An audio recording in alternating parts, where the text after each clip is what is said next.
예, 강의 이어가겠습니다. 자, ENG의 구조에 대해서 살펴보고 있는데 각 부분별 설명을 제가 지금 드리고 있어요. 지금 설명드리고 있는 것은 아이리스라는 부분인데요. 이 아이리스라는 것은 우리 눈의 홍채라고 이제 번역이 되죠. 이 홍채는 우리 눈의 홍채는 이제 밝은 곳에 가면 이렇게 작아졌다가 어두운 곳에 가면 이렇게 커지는 바로 그 작용을 하는 거가 홍채예요. 고양이 눈 같은 거 보면은 어두운 곳에 가면은 엄청 그 홍채가 커지죠. 그것이 홍채예요. 즉 말해서 빛의 양을 조절하는 우리 인체의 구조물이거든요. 우리 인체의 한 부분인데 카메라에서는 이 홍채의 역할을 하는 게 결국 조리개예요. 조리개. 조리개는 이제 원래 영어로 aperture라 그래서 aperture, aperture가 아니고 aperture입니다. aperture 이래서 이제 조리개란 말이 따로 있는데 여기서 이제 아이리스라고 이제 표현을 했어요. 아이리스도 홍채라는 뜻이니까 조리개의 역할을 한다고 보면 되겠어요. 이게 이제 그게 이 아이리스는 노출 빛의 양을 조절한다는 장치다라고 생각하시면 되겠습니다. 알겠죠? 조리개다 이렇게 조리개. 이 아이리스는 오른쪽 이렇게 ENG 카메라를 오른쪽 어깨에 잡고 손을 이렇게 손잡이에 넣었을 때 그 앞에 아이리스 버튼이 있어요. 그래서 여기 보면은 이 A가 있고 M이 있는데 지난 시간에 제가 말씀드렸죠? A는 뭐야? 오토매틱. 그다음에 M은 매뉴얼. 그래서 이제 수동, 자동 이렇게 되는 겁니다. A는 이제 자동이죠. 자동 노출 장치. 그러니까 이 버튼을 이렇게 제끼면 A 쪽으로 가고 이쪽으로 제끼면 M 쪽으로 가는데 M 쪽으로 말고 A 쪽으로 제껴놓고 이제 촬영을 하면은 카메라가 다 판단을 해서 적정 노출을 잡아줍니다. 하지만 그 카메라라는 것은 그 한계가 있어요. 카메라 지능이라는 건. 그렇기 때문에 때때로는 매뉴얼로 촬영을 할 필요가 있어요. 자, 여기 보면은 노출 부족과 노출 정상의 그 촬영본이 있는데 노출 부족은 이렇게 찍혀요. 나뭇잎을 찍었는데 그다음에 정상인 경우는 이제 이렇게 찍는 거죠. 근데 이런 거가 이제 그 함정이에요. 만약에 우리가 오토매틱을 설정을 하고 이렇게 찍으면 이렇게 노출 부족이 되는 경우가 왕왕 생겨요. 왜 그러냐면 지금 이 부분 있잖아요. 이 부분, 그다음 요 부분, 요 부분 이런 거 부분에서 햇빛이 카메라 렌즈를 향해서 직접적으로 강한 햇빛이 바로 들어옵니다. 그러면은 카메라는 어떻게 생각하냐면 엄청 빛이 세네 이래서 아이리스를 닫아줍니다. 오토일 경우에. 그러면 어떻게 되겠어요? 실질적으로 우리가 찍고자 하는 이 부분 있잖아요. 이 부분이 어둡게 찍힌다는 이야기죠. 얘네들 때문에 필요가 없는 우리가 찍고자 하는 바가 아닌 이런 부분의 빛이 정작 우리가 찍고자 하는 이런 부분에 영향을 미쳐서 노출 부족을 나온다 이거죠. 카메라는 이걸 정상 노출이라고 인식을 해요. 왜냐하면 여기 빛이 300, 400 이렇기 때문에 우리가 100이라는 빛을 원한다면 이런 빛이 300, 400, 500 이런 걸로 작용을 한다 이 말이에요. 지금 여기 밑에 보면은 이 상태에서 아이리스를 매뉴얼로 해서 개방을 시키는 거예요. 여기서는 아이리스가 이 정도 됐다면 밑에는 아이리스가 이 정도 됐을 거예요. 그랬더니 어떻게 돼요? 이 어둡게 찍혀 있었던 이 은행잎인데 밝게 이렇게 다시 변했어요. 대신에 이런 부분은 엄청나게 밝게 찍혀 있는 걸 볼 수가 있어요. 엄청나게 밝게 찍혀 있죠. 노출 정상이 아니라 노출 오버라 그러는데 이 특정한 부분은 엄청나게 노출 오버가 되어 있지만 우리가 찍고자 하는 전체적인 나뭇잎은 적정 노출로 정상적인 밝기를 얻을 수가 있다 이런 이야기예요. 노출 조정이라는 것은 피사체를 입체감 있고 선명한 색상으로 표현하기 위해서 반드시 필요한 적당한 양의 노출이 필요하다는 이야기입니다. 그래서 카메라 렌즈 안에 있는 조리개는 상이 맺히는 이미지와 CCD 잡는 빛의 양을 조절하는 역할을 하는데, 이 조리개는 아이리스죠. 조리개는 물론 자동이나 수동 어느 쪽으로도 설정이 가능하지만 가급적이면 수동으로 조정해서 사는 것이 좋다 이 말이에요. 왜냐하면 이제 아까 이런 경우에서처럼 자동일 경우에는 이리저리 이제 다양한 우리가 화면을 찍잖아요. 그러면 이게 전부 다 자동을 놓고 찍으면 노출이 이렇게 들쭉날쭉 해질 수가 있답니다. 그러면 이제 그 노출차가 크면은 영상도 많이 튀겠죠.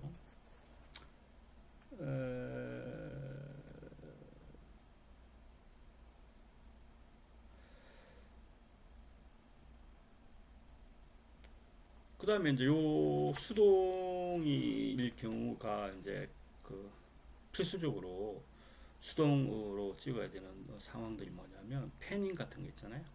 그 다음에 패닝, 카메라를 이렇게 돌리는 거. 그 다음에 틸팅, 카메라를 위에서 아래로 내려 찍는 거, 혹은 위로서 찍는 거, 이런 거 다 틸팅이잖아요. 이런 거를 만약에 자동으로 설정을 해놓고 찍으면 이 사이에 뭐 이렇게 뭐 밝은 뭐가 있다, 뭐 이 사이에 검은색 배경이 있다, 이러면은 얘가 이렇게 패닝을 하다가 발레 이러면서 조리기를 확 닫았다가 뒤가 배경이니까 또 여기는 어디 어둡네 이러면서 배경을 확 또 열어요. 그러면 실제로 사람이 걸어가는 걸 찍는데 자동 노출로 찍으면 사람의 얼굴이 이런 배경에 따라서 밝은 빛이 들어오는지 배경이 검은색인지 이런 거에 따라서 사람의 얼굴 색깔이 막 확확 바뀌는 거예요. 한 테이크로 찍는데 여기서부터 여기까지 사람이 걸어가는 5초 동안의 테이크를 원 테이크로 처리를 할 텐데, 그 5초 동안 지나가는 그 피사체의 배경의 밝기가 이렇게 달라진다면 피사체 자체가 노출이 분명치 않는 노출차의 변화가 생기는 그런 그 촬영 결과를 얻는다 이거예요. 그러므로 가급적이면 수동 노출로 촬영하는 것이 좋다 이런 이야기예요. 그 다음에 이제 역광 이야기를 하는데, 역광은 뭐 재밌는 상황이긴 하지만은 노출이라는 측면에서는 아주 조심을 해야 되는 그런 상황입니다. 왜냐하면 카메라 렌즈로 강한 빛이 막 들어오기 때문에 역광은 조심을 해야 된다 이렇게 볼 수가 있어요. 이해가 되세요? 자, 그러면 또 다음 사진을 한번 볼까요?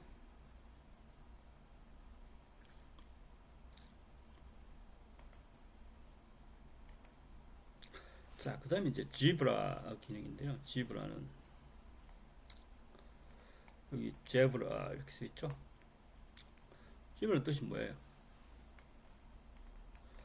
이거 다 알잖아요. 동물. 네. 얼룩말.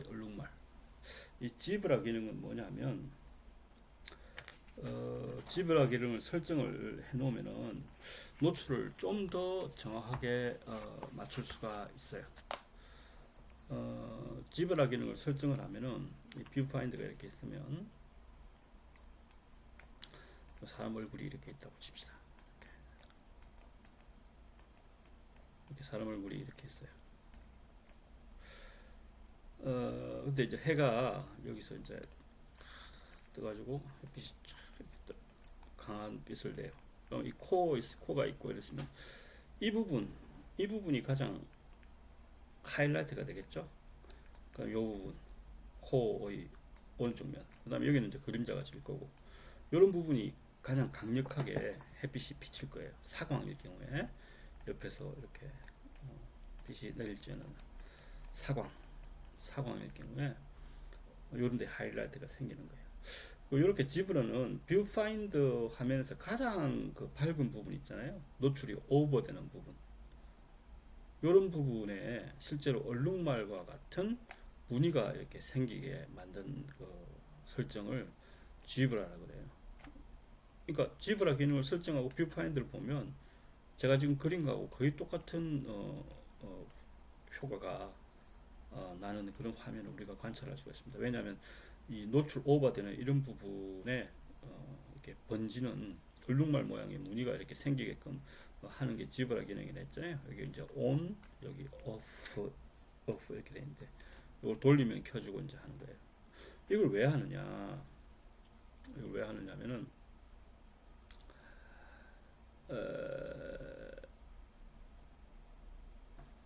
우리가 노출차가 극명하게 많이 나는 사광이라든지 그다음에 역광이라든지 이런 광선 조건에서 촬영을 할 때 우리가 노출 오버되는 부분이 화면 전체 화면에서 얼마만큼 차지한다. 혹은 어떤 부분이 노출 오버다. 그래서 정말 정교한 노출 조정을 하고 싶을 때는 이런 지브라 기능을 이용을 해서 노출을 만약에 이제 노출 오버인 부분이 되게 많다. 지브라를 사용했을 때 되게 많더라. 이러면 이제 그 노출을 줄여야죠. 줄여가지고 지브라가 되는 부분이 적게 만들고 그렇게 하면 좀 더 정교한 촬영 결과물을 얻을 수가 있어요. 노출을 이용해서. 그래서 이 지브라 기능은 항상 저는 이제 켜두고 찍습니다만은 그러면 이제 항상 그 노출이 이렇게 오버되는 부분이 전체 화면에서 어느 정도를 차지하는지에 대해서 정확하게 알 수가 있거든요. 이제 그런 그 기능을 해주는 게 지브라예요, 지브라. 그 다음에 여기 이제 콘트라스트, 브라이트 이런 게 있는데 요거는 이제 이렇게 돌려주면 콘트라스트가 세게 찍혀요, 세게. 콘트라스트는 밝고 어두운 면의 차이를 말하는 거죠. 근데 이 콘트라스트를 세게 해주면 카메라가 인식하는 것보다 더 강한 밝고 어둠의 차이를 극명하게 나타내주는 제3의 이미지를 선사해 줍니다. 선사해 주는 게 아니라 결과물이 그렇다는 이야기죠. 그러니까 뭐 우리 뮤직비디오나 영화 같은 데 보면은 콘트라스트 센 화면이 나오잖아요. 번지는 화면, 색이 막 번져가지고 막 그런 화면이 콘트라스트가 센 화면이거든요. 이제 그런 효과를 얻고 싶다면 이제 이 콘트라스트 버튼을 오른쪽으로 돌려서 이렇게 이쪽으로 돌리면 제일 세집니다만 그렇게 해서 찍으면 실제로 컴퓨터에서 이제 뭐 그렇게 해서 변형을 하는 것보다 촬영 자체가 이제 그렇게 찍을 수가 있다는 이야기죠.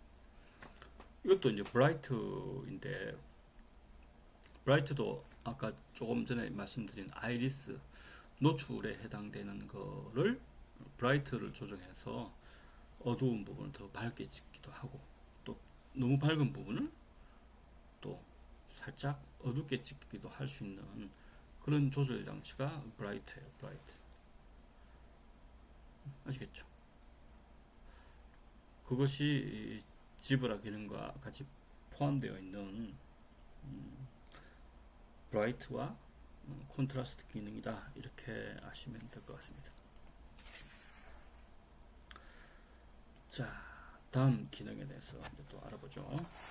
다음은 이제 게인인데요. 게인 여기서 있죠. 게인은 이제 얻다 뭐 이런 건데 그죠? 이거 뭐야? 네. 게인 얻다 이런 건데 이 게인 기능이 있어요. 게인 기능. 이것도 이제 노출에 관련된 밝기에 관한 기능의 하나입니다. 게인은 이제 카메라의 감도를 올리고자 할 때 사용되는 기능인데요. 여러분 이제 감도라는 거가 뭐냐면 이 감이라는 거는 느낄 감이거든요. 그러니까 느끼는 정도에 뭘 느낀다는 이야기죠. 뭘 느끼길래 감도라고 그럴까요? 감도. 예, 빛을 느끼는 정도를 감도라고 그래요. 카메라에 있어서는. 즉 말해서 감도가 높으면 빛에 반응하는 정도가 민감하다는 이야기죠. 반대로 감대가 낮으면 빛에 대해서 반응하는 정도가 낮다는 이야기입니다. 시대와 기술의 발전에 따라서 감도는 점점 낮은 감도에서 높은 감도가 발명이 되는 그런 추세에 있어요. 옛날에 그 사진이 제일 처음 나왔을 때 그 찍은 다게르가 찍은 뭐 파리의 그 건물 사진 같은 경우에는 찰칵 찍은 게 아니라 한 5분 정도 찍었다 그러죠. 한 대낮인데도 그만큼 이제 그 빛에 반응하는 필름의 감도가 떨어졌기 때문에 그 밝은 낮에도 5분 정도를 조리개를 열고 촬영을 해야만 적정의 적정 양의 노출이 이미지화 될 수 있게끔 빛이 필요하다는 거겠죠. 근데 지금은 6400 이제 그것도 배로 뛴단 말이죠. 100 100이라는 감도가 표준인데 100 이게 두 배씩 낮아져요. 50, 25, 12 이렇게 되고 100, 200, 400, 800, 1600, 3200, 6400 최근에는 뭐 12800 뭐 이런 것도 있습니다만 엄청나게 감도가 높은 거죠. 이거는 뭐 컴컴한 그 저기죠 광 같은데 막 어둑어둑한 다락 같은 데서도 환하게 찍을 수가 있어요. 이 감도가 높으면 여기도 이 단점이 극명하게 나타나는데 감도가 높으면 이 화질 있잖아요. 화질이 거칠어져요. 즉 말해서 이 인쇄되는 혹은 그 디지털로 전산화되는 이 픽처 그림이라는 거는 결국 하나하나의 하나하나의 이 화소가 몇백만 개의 화소가 정교하게 얽혀서 초록색도 만들어내고 밝은 것도 만들어내고 그런단 말이에요. 근데 감도가 높으면 높을수록 이 알갱이 화소가 커져요. 두꺼워진다는 이야기죠. 그러니까 어떻게 됩니까? 마치 사포 표면같이 거친 점유파의 그 그림처럼 거친 알맹이가 거친 이런 그 결과물밖에 얻을 수가 없거든요. 그래서 일장일단이 있는 거죠. 그 역할을 하는 것이 ENG 카메라에서는 게인이다 이렇게 이해하면 될 겁니다. 보통 이제 우리가 카메라 촬영 같은 경우에 사진일 경우에는 이제 요즘은 400 가지고도 옛날에는 고감도라 그랬는데 요즘은 뭐 400 정도는 고감도라고도 말 안 합니다. 한 200, 400 이런 걸로 많이 써요. 그다음에 이제 그 50, 25 이런 것도 화질을 좋게 하기 위해서 트라이포드를 받쳐놓고 촬영을 하고 화질이 좋은 대신에 화질 좋은 결과물을 얻고 싶으면 저감도 필름을 씁니다. 이것도 이제 게인으로 말하자면 로우가 되겠죠. 게인이 로우로 되어 있으면 감도가 떨어지는 거예요. 어두운 곳에 가면 쥐약이죠. 대신에 로우로 찍은 결과물은 화질이 아주 좋습니다. 정교하죠. 반대로 게인을 하이에다가 이렇게 설정하고 찍으면 자, 요게 이제 로우로 촬영한 영상이라면 요건 이제 하이로 촬영한 영상이에요. 다 노출 카메라 그 외에 이제 아이리스라든지 셔터 스피드 이런 거는 다 동일한데 이 게인만 하이로 설정하냐 로우로 설정하냐에 따라서 이렇게 차이가 나는 거예요. 이건 어둡지만 이건 밝지만 거칠잖아요. 화질이 안 좋잖아요. 하지만 이건 반대로 이건 어둡지만 화질은 아주 이렇게 곱습니다. 고와. 그래서 그 이 화소 입자라고도 말할 수가 있는데 그 입자가 이거 편리하네. 게인만 올리면 어두운 데서 다 찍히네. 하고 게인을 막 올려서 찍게 되면은 화면에 입자가 거칠어질 수밖에 없기 때문에 상당히 주의를 해서 사용을 할 필요가 있다. 필요한 경우, 그러니까 이런 전경 사진일 경우에는 로우로 설정을 하고 셔터 타임을 조절하든지 아니면 조리개를 조절을 해서 하는 것이 좋지. 무리하게 게인을 올려가지고 이렇게 촬영을 하게 되면 입자가 상당히 거칠어집니다. 그렇게 되면 어떻게 되겠어요? 보는 사람이 어렵죠? 왜 갑자기 화질이 이렇게 되지? 하고 이제 화질에 대한 불편함을 느끼는 거죠. 화질이 이랬다가 저랬다가 막 프로그램 내내 화질 차가 나고 색상 차가 나고 흔들리는 게 있고 막 이러면 보는 사람이 영상에 대해서 불안해진다는 이야기죠. 그래서 한 프로그램 안에서는 매뉴얼 포커스를 사용한다. 개인은 쓰지 않고 뭐 미들에다 놓고 쓴다. 뭐 이런 식의 촬영에 대한 어떤 스탠다드를 가지고 프로그램 제작을 해야지 상황상마다 막 뭐 개인 뭐 아이리스 뭐 트라이포드 안 써도 돼 뭐 생동감 살려 뭐 이런 식으로 하면 나중에 편집이나 편집도 어렵고 후속 최종 결과물이 우리의 기대대로 안 나오는 경우가 생길 수도 몰라요. 그래서 그런 거가 이제 개인을 개인의 이야기하다가 이런 이야기 나오는데 결과적으로 개인은 감도의 조절이다라고 보면 될 것 같아요. 감도는 이제 빛에 대한 빛에 대한 반응도를 감도라고 그래요. 저는 뭐 사진 찍을 때는 400 필름을 쓰고 촬영할 때는 개인은 M으로 놓고 움직이지 않고 그렇게 씁니다. 어두우면 어두운 대로 찍고 어두우면 못 찍는 거죠. 대신에 셔터 스피드라든지 다른 또그 편집하고 나서의 보정 작업도 있기 때문에 주로 이제 M 미들 상태에서 놓고 촬영을 합니다. 자, 개인에 대해서 알아봤습니다. 그 다음에 이제 오디오 상태의 표지창인데 상태 표지창을 한번 보죠. 카메라 본체 부분에 액정 패널하고 이제 몇 개 버튼이 있어가지고 그 저기 뭐야 옛날에는 테이프였지만 지금은 메모리 카드와 그다음 배터리의 잔량 남아 있는 부분, 그다음에 이제 오디오의 녹음 상태, 뭐 이런 것들을 알려주는 상태 표시창이 있어요. 자, 여기 보면 BATT 돼 있죠. 여기 이제 배터리인데 배터리는 지금 풀 충전돼서 앞으로 계속 쓸 수 있도록 빵빵하게 지금 배터리가 남아 있는 걸 알 수가 있어요. 그 다음에 이제 테이프 같은 경우에 요즘은 뭐 테이프가 없었습니다만 메모리 카드 경우에 이 메모리 카드가 이제 점점 촬영을 하면 어떻게 되겠어요? 차겠죠. 이 메모리도 이제 한계가 있을 거 아닙니까? 몇 메가짜리.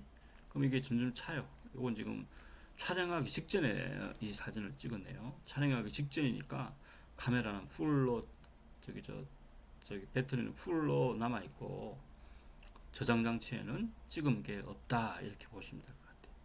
여기는 이제 11시 31분 그다음에 18초 이렇게 시간도 나와 있어요. 그럼 이 시간이 이제 카메라에 찍히면서 디지털 장비 같으면 이제 이 입력이 되는 거죠. 메타데이터로 메타데이터로 이제 입력이 되는 겁니다. 그다음 여기에 있는 게 뭐냐면은 이제 오디오인데 채널 1, 채널 2, 채널 1에 들어가면 이제 이 이퀄라이저가 왔다 갔다 그러겠죠.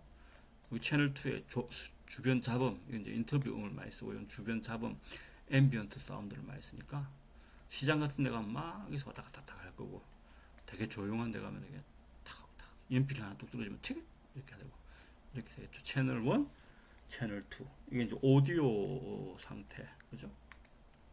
그 다음 요건 배터리 잔량, 배터리가 얼마나 남았느냐. 그 다음 요거는 촬영량, 촬영을 얼마나 했느냐, 얼마나 더 할 수 있느냐, 요까지 촬영을 했으면 얼마나 더 할 수 있느냐.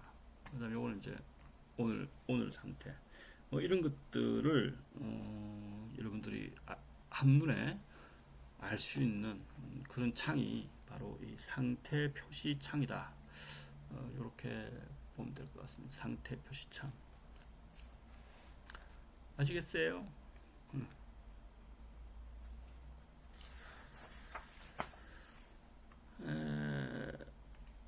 자, 그 다음에 이제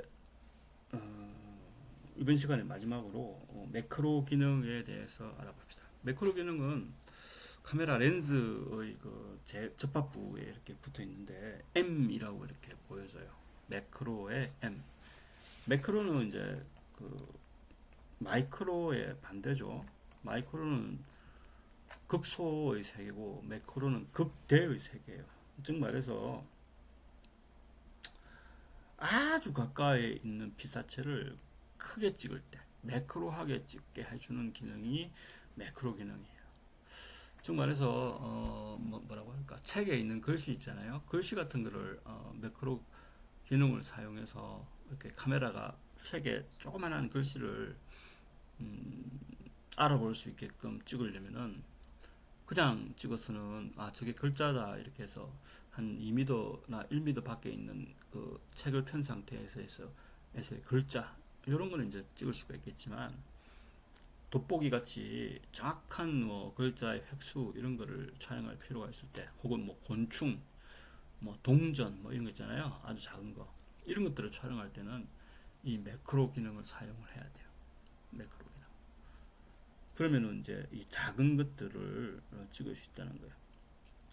우리가 촬영하고자 하는 피사체하고 이 카메라 렌즈하고의 거리를 MOD라고 그러거든요. MOD, 최단 거리, MOD, Minimum Object Distance 뭐 이렇게 얘기하는데, 미니멈 최단 피사체 거리, Minimum Object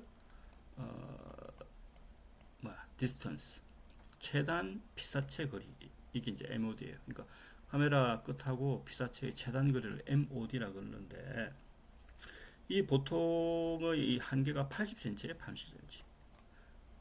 80cm 안으로 들어오면, 피사체가 80cm 안으로 들어오면 찍을 방법이 없어요.